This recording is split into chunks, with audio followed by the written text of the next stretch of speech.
باریک فنسی داد وغیرہ سے نکلنے والا پانی سے وضو اور کپڑے کا کیا حکم ہے؟ بسم اللہ الرحمن الرحیم۔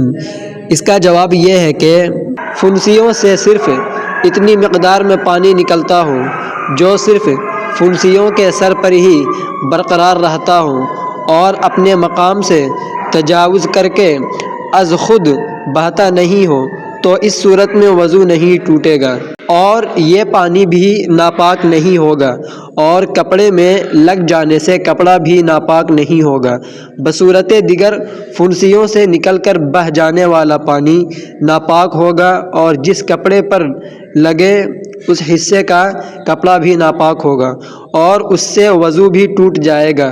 حاصل کلام یہ ہے کہ زخم سے نکلنے والا پانی خواہ وہ شفاف مثل پانی ہو یا خون یا پیپ ملا ہوا پانی ہو، وہ نکل کر بہے اور اس بہنے میں ایسی جگہ پہنچنے کی صلاحیت تھی جسے وضو یا غسل میں دھونے کا حکم ہے تو یہ ناپاک ہے، اور جہاں لگے گا اسے بھی ناپاک کر دے گا۔